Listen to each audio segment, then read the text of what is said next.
Hola, ¿cómo están? Bienvenidos a Toda Letras, un espacio donde queremos compartir sensaciones, dudas, pensamientos sobre las distintas lecturas que vamos haciendo.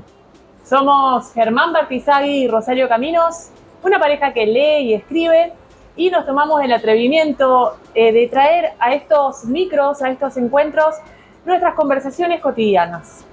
Le queremos agradecer a la gente de Toda que nos confió esta tarea. Hay mucho trabajo de producción. Sin eso no podríamos estar acá, así que muchas gracias para ellos también.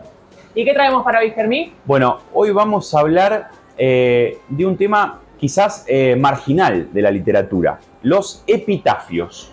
Ajá. La semana pasada estuvimos hablando de Orfeo y de cómo su cabeza seguía cantando después de la muerte. Y el epitafio de algún modo es eso, la palabra dicha después de la muerte. Para eso vamos a hablar de dos libros. En primer lugar, uno llamado Antología Palatina, que es un libro del siglo X. Escucharon bien, del siglo X. Tiene 1000 años y ha sido editado no hace mucho por la Biblioteca Clásica Gredos. Y además por este libro que están viendo en pantalla, que es la antología de Spoon River de Edgar Lee Master, un autor norteamericano. Del siglo XX. Del Así siglo que XX, nos corremos exactamente. ahí, en dos puntos de la historia. Ahora bien, ¿qué es un epitafio? Vamos a recuperar la voz de la Real Academia Española como una institución que simplemente sistematiza el lenguaje, pero que no tiene la potestad de la transformación del habla. En Sí, realidad va detrás, digamos, ¿no? Exacto, no regula el habla, porque eso es la comunidad. Pero bueno, la RAE dice que un epitafio es una inscripción que se pone o se supone puesta sobre un sepulcro o en la lápida o lámina colocada junto al enterramiento. Bueno, esto parece muy solemne, pero en realidad ha habido epitafios bastante cómicos, como el falsamente atribuido a Groucho Marx, que supuestamente decía, disculpen que no me levante, o otro anónimo que decía, aquí yaces y haces bien, tú descansas, yo también. O el de García. ¿El de García cómo era? El de García es, aquí yace García, que con un fósforo un día fue a ver si había gas y había. Bueno, más allá de las humoradas, en realidad hay un aire bastante grave alrededor del tema del epitafio y del epitafio en sí. Y hasta uno muchas veces se pregunta como artista si la obra completa de uno puede tomarse como un epitafio. Si no sería una exageración pensarlo así, creo que puede haber algo de cierto. Sí, o de incluso que después de la muerte hay como un cierto conocimiento o pasa algo, creo que da autoridad al muerto, y por algo es que se necesita esa última palabra. La última palabra que dijo fue, y ¿por qué cobra tanto valor eso, no? Como, bueno, ¿será por esto? ¿Hay una autoridad, hay un conocimiento?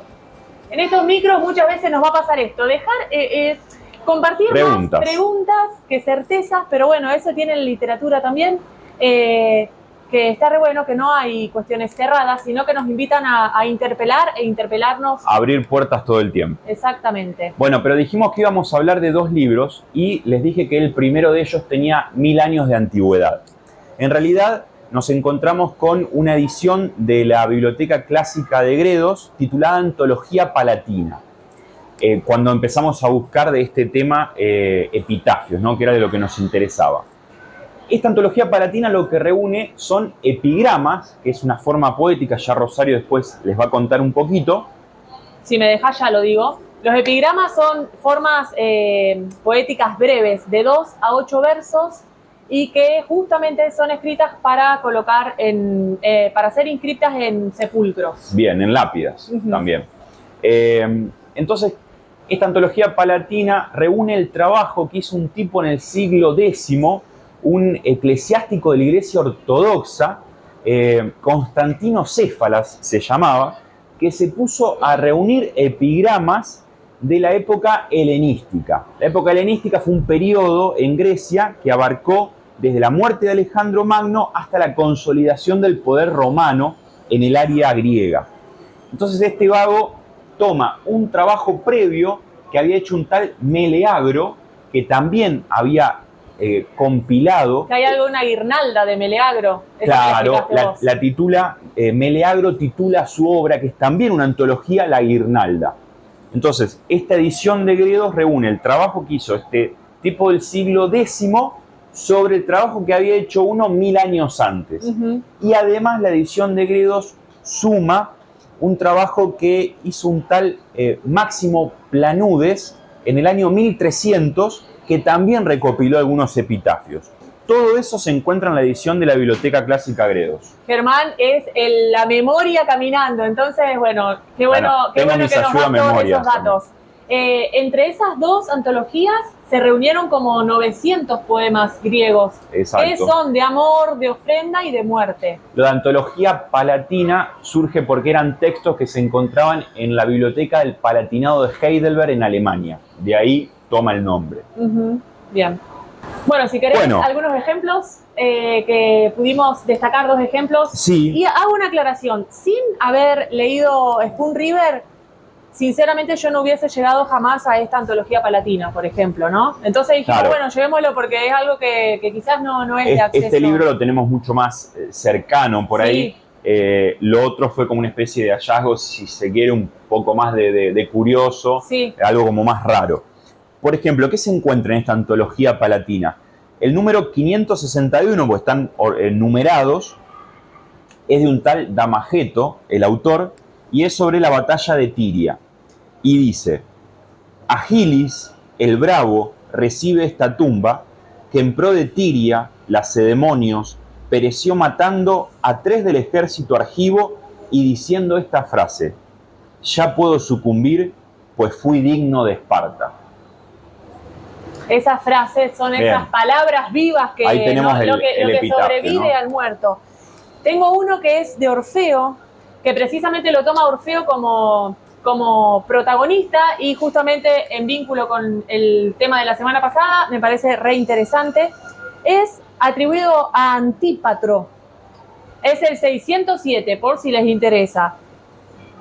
Ya no irán las encinas tras ti embelesadas, Orfeo. Las piedras, las silvestres manadas de fieras. Ya no adormirás el rugido del viento, el granizo, las ráfagas de nieve, la mar embravecida. Has muerto y te lloran Calíope, tu madre, y las otras hijas de Nemósine. ¿Por qué gemimos todos al morir nuestros hijos, si ni aún los mismísimos dioses pueden apartar de los suyos el Hades? Bueno, ahí pareciera estar la clave del poema, ¿no? En esa última pregunta. Si los propios dioses pierden familiares, ¿cómo podemos nosotros quejarnos si nos sucede algo similar, ¿no? A mí me pareció uno de los más poéticos de los que leí en esa antología palatina. Es muy lindo. Que, a decir verdad, esto no es de mis preferencias. No, pero son de esos libros que hay que ir degustando de a poco. O sea, no hay que tener la pretensión de abarcarlo en una semana, porque uno se puede empachar, por decirlo de alguna manera. De consulta. No es material de consulta, algo cada tanto. Sí. Bueno, el otro Ahora libro, sí pasemos, que es de algún modo el protagonista que tenemos acá sobre la mesa, es la antología de Spoon River, un libro de un norteamericano, Edgar Lee Master, que fue básicamente escritor y abogado, vivió en Pensilvania y publica este libro en 1915, cuando estaba comenzando la Primera Guerra Mundial, para que nos ubiquemos temporalmente. Es un libro raro, pero ¿por qué decimos entraría en la categoría de lo raro? Es antología de Spoon River y en realidad no está uniendo textos de diferentes autores, es el mismo Masters el que escribe. Hay como un pequeño engaño ahí del autor. Sí, bueno, el que escribe alrededor de 250 poemas, creo que son 244 poemas los que componen el libro, y a la vez esos poemas, siendo leídos uno a continuación del otro, nos dan la noción de estar leyendo una novela. Nos vamos enterando de muchas cosas de ese. Y una novela polifónica, porque ahí está un poco lo de antología, ¿no? Sí. Hay distintas voces que son las que van conformando la historia. Sí. Las de los supuestos difuntos. Eso es, porque Spoon River es un lugar ficcional. El libro se ubica en el cementerio de Spoon River, y entonces todo lo que nosotros vamos a estar leyendo es es por parte de los muertos, son las voces y podría de los decirse muertos. que son epitafios, ¿no? Exacto. Que es el tema que nos convoca hoy. De algún modo esto en literatura es un recurso que se utiliza mucho. Hay otro ejemplo emblemático que es el Rulfo, el Comala de Rulfo, de Juan Rulfo, el mexicano.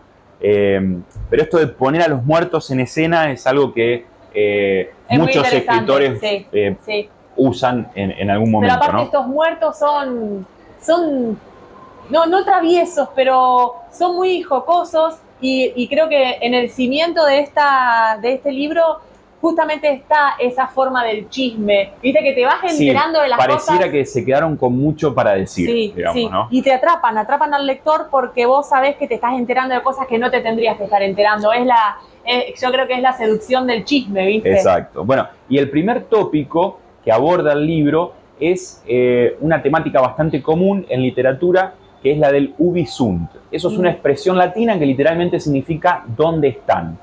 Y se viene a preguntar el autor qué fue de aquellos que en su vida han sido tan importantes, al menos para la comunidad, y que de pronto, después de muertos, no son más que polvo. Esto de la igualdad democrática de la muerte y cómo viene a dar por tierra con todo.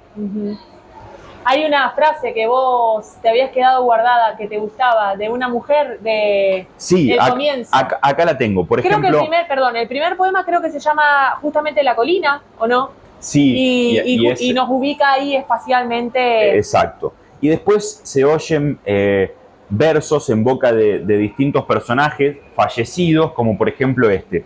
Jamás habéis visto mi lado florecido, dice una de las muertas del pueblo, que de algún modo está como haciendo un reclamo en el poema ante los que quedaron vivos, ¿no?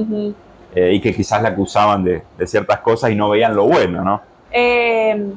Por otro lado, además de que el cuerpo del texto, el cuerpo de todo el libro son esos 244 poemas, pero las últimas 40 páginas, yo diría, parece que estoy haciendo anatomía del libro, pero son las últimas pocas páginas, en realidad hay dos partes más del libro. Uno se llama La Espuñada, y el otro es el epílogo. El epílogo, sí. ¿En la Espuñada? Sí, en La Espuñada hay bastantes resonancias de la literatura clásica. Incluso hay personajes que se caracterizan como Homero caracterizaba a sus propios personajes. Homero hablaba de Aquiles, el de los pies ligeros, o de Héctor, el de tremolante casco. Y acá lo que hace Master es, por ejemplo, hablar de un tal Alem, el de ojos de cerdo, o de Quincequín, el de sutil ingenio, ¿no? Entonces utiliza esos epítetos homéricos. Aparte muy paródico. Master. Sí, hay un tono paródico en todo el libro que busca la complicidad con el lector, busca el efecto cómico. Quizás leído hoy, 100 años después de su edición, también se vuelve un poco patético por momentos, por el propio paso del tiempo, pero es un libro que se disfruta mucho, se lee muy rápido. Sí. Bueno, y la última parte, que es el epílogo, aparece un nuevo género en el epílogo. Es decir, está en forma de obra teatral. El personaje principal, podríamos decir, es Belcebú. Y ahí otra vez aparece como la sátira al mito de creación del hombre desde el barro. Sí, y sobre todo esto de tomar la vida como un juego, porque hace un paralelo entre la vida y el juego de las damas. Sí, en realidad aparecen voces advirtiendo la jugada que van a hacer, como en ese juego de damas. Sí, y hasta podría pensarse en los hombres como piezas, como en algún momento hace Borges con el poema del ajedrez. No somos más que piezas de alguien que nos mueve, que nos saque, que nos pone a su antojo. Sí.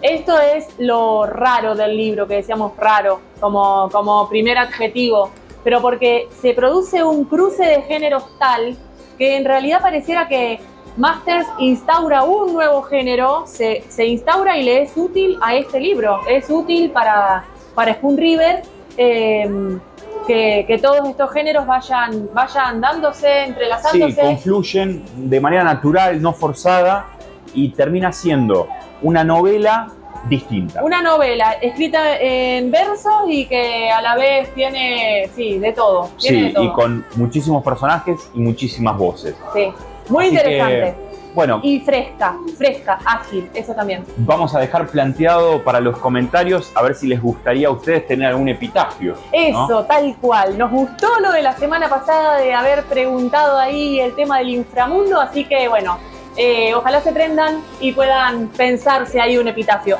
Ojo, el epitafio, claro, no siempre es para uno, porque a veces te da impresión pensar cómo Claro. haría mi propio epitafio, pero quizás Pero bueno, pensando... tal vez regalarle un alguien- epitafio a otro no sea muy bienvenido tampoco, ¿no? No, pero Eh, ponele que ya esté muerto. Vamos a ver. Bueno, está bien. Ahí funciona más como homenaje. Claro. Bueno, muchísimas gracias por Gracias. acompañarnos hasta acá. Sí, gracias por estar y como siempre les decimos, no hace falta que nos sigan ni que nos den like porque confiamos en que el bien se difunde solo, Pero yo agrego que si quieren compartir, siempre sirve. que anden bien. Muchas gracias.